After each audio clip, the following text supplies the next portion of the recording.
देखोगे तो मार्केट ने इसी पॉइंट से हम लोगों को 2 बार रिवर्सल दिया हुआ था और जब भी लेवल 2 बार रिवर्सल देता है तो उस पॉइंट के बाद मार्केट वो लेवल ब्रेक होने के बाद एज ए सपोर्ट की तरह एक्ट करता है। यहाँ पे हम लोगों को एक सपोर्ट दिखाई दिया और यहाँ पे दूसरी बार मार्केट सपोर्ट लेने की कोशिश कर रहा है। लेकिन मार्केट साइकोलॉजी पॉइंट को जब आप समझोगे तब आपको पता चलेगा कि कौन सा भी सपोर्ट या रेजिस्टेंस लेवल है वो रिस्पेक्ट कब होता है और उसका ब्रेकआउट कब होता है। सबसे इंपॉर्टेंट बात आपको फेल्योर और ब्रेकआउट रहता है, उसको अगर समझना है तो आपको मार्केट साइकोलॉजी को समझना पड़ेगा।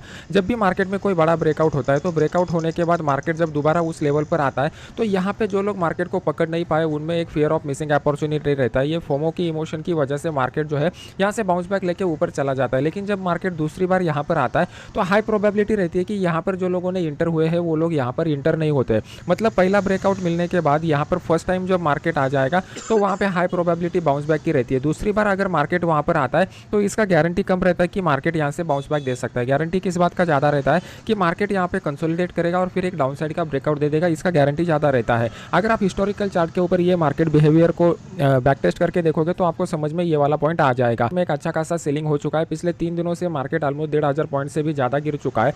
तो यहाँ पे हम लोग एक्सपेक्टेड कर रहे हैं कि इस लेवल के करीब मार्केट को थोड़ा कंसोलिडेट होना चाहिए। प्लस यहाँ पे कल के दिन फ्राइडे है, नया ऑप्शन कॉन्ट्रैक्ट यहाँ पर लॉन्च होने जा रहा है तो इसका मतलब डाटा जो रहेगा वो ओपन इंटरेस्ट का डेटा थोड़ा कम रहेगा, तो ना ही यहाँ पर एक बड़ा शॉर्ट कवरिंग का रैली या फिर एक बड़ा लॉन्ग अनवाइंडिंग का फॉल देखने को मिल सकता है।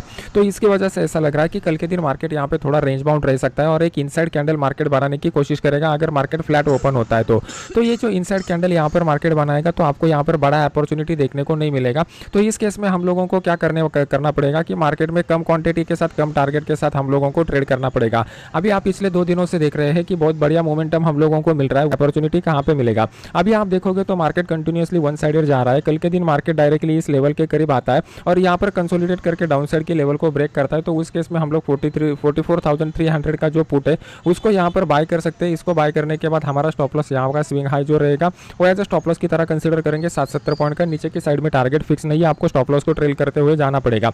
बाइंग के लिए यहाँ पर कुछ बढ़िया अपॉर्चुनिटी अभी फिलहाल के लिए दिख नहीं रहा है। अगर मार्केट को बाइंग में जाना है तो यहाँ पर नीचे आके इस तरीके का प्राइस एक्शन पैटर्न बनाना पड़ेगा, इस प्रीवियस लो को मार्केट को रिस्पेक्ट करना पड़ेगा, तभी जाके अपसाइड का मोमेंटम क्रिएट हो सकता है। लेकिन फिलहाल के लिए ऐसा कोई प्राइस एक्शन स्ट्रक्चर नहीं बन रहा है। अभी देख लेते हैं कि निफ्टी में किस तरीके का सिनेरियो यहाँ पर डेवलप हो रहा है। सबसे पहले निफ्टी का डेली चार्ट का एनालिसिस हम लोग करते हैं। डेली चार्ट के एनालिसिस में मैंने आपको पुराने वाले मेरे वीडियोस में ऑलरेडी बता दिया था कि मार्केट में यहाँ पे पिछले 4-5 दिनों से जो कंसोलिडेशन का जोन बना रहा है, ये कंसोलिडेशन के जोन को मार्केट ब्रेक करेगा तो डाउन साइड में मार्केट आ सकता है और उसका जो नीचे की साइड का टारगेट लेवल था ये मैंने वीकेंड वाले वीडियो में आपको ऑलरेडी बताया हुआ था। तो यहाँ तक का प्राइस एक्शन आपको पता था। अभी इसके आगे क्या हो सकता है? सबसे इंपॉर्टेंट बात, market psychology point of view से अगर आप देखते हो तो यहाँ पे एक डाउन साइड कैंडल दिखाई दे रही है, लेकिन ये डाउन साइड के कैंडल में हम लोगों को सेलर का कन्विक्शन नहीं दिखाई दे रहा है। अभी सेलर का कन्विक्शन क्यों नहीं है इसको समझने की कोशिश करते हैं।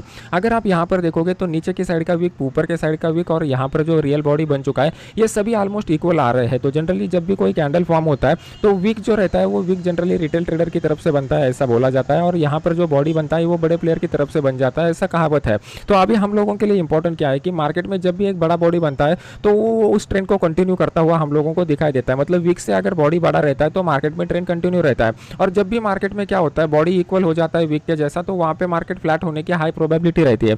तो अभी ये जो लेवल है ये हमारे लिए एक इंपॉर्टेंट सपोर्ट का लेवल आ रहा है। तो फर्स्ट पॉइंट हमारे लिए क्या होगा कि मार्केट एक इंपॉर्टेंट सपोर्ट लेवल के करीब आ रहा है, तो यहाँ पर मार्केट सपोर्ट लेने की प्रोबेबिलिटी है। सेकंड पॉइंट क्या होगा कि मार्केट पिछले 3 दिनों से गिर रहा है तो आगे ट्रेंडी फेज के बाद मार्केट में एक रेंज बाउंड फेज एक्सपेक्टेड रहता है। और थर्ड पॉइंट क्या आ रहा है, कल के दिन फ्राइडे है तो ओपन इंटरेस्ट का डेटा जो है वो बड़े क्वांटिटी के साथ हम लोगों को मिल नहीं रहा है। अगर ये 3 साइकोलॉजी पॉइंट को हम लोग कंसीडर करते हैं तो यहाँ पर एक इनसाइड कैंडल या फिर मार्केट रेंज बाउंड रहने की प्रोबेबिलिटी ज़्यादा दिखाई दे रही है। लेकिन हम लोग क्या है, हम लोग ट्रेडर है। ट्रेडर का मतलब क्या होता है, हम लोगों को मार्केट में बुलिश या बेरिश व्यू लेके नहीं बैठना है, जैसा मार्केट चलेगा उस तरीके से हम लोगों को चलना चाहिए। अभी मेजॉरिटी ऑफ द लोगों का दिक्कत क्या आता है कि वो एनालिसिस बहुत अच्छे से कर पाते हैं।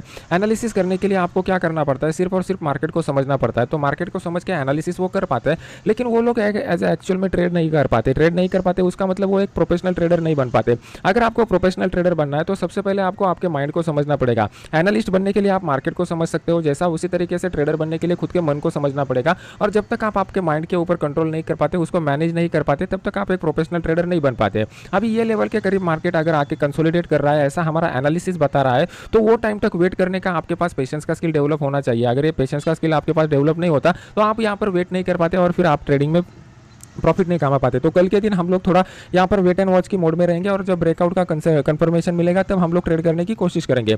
अभी इंट्राडे चार्ट में हम लोगों को कहाँ पे बेस्ट ट्रेडिंग अपॉर्चुनिटी मिल सकता है इसको समझने की कोशिश करते हैं। कल के दिन अगर गलती से मार्केट ये लेवल के करीब ओपन हो जाता है 19,500 से, तो यहाँ से मार्केट रिटर्न आने की हाई प्रोबेबिलिटी है। उस केस में हम लोग 19,500 का जो पुट है वो 19,500 के पुट को यहाँ पर बाय कर सकते हैं। इसको बाय करने के बाद 25 से 30 पॉइंट का हमारा यहाँ पर स्टॉप लॉस रहेगा और नीचे की साइड में ऑलमोस्ट 100 पॉइंट का टारगेट हम लोगों को यहाँ पर दिखाई दे रहा है। बस इतना ही एकदम हाई प्रोबेबिलिटी वाला ट्रेड मुझे मिल रहा है।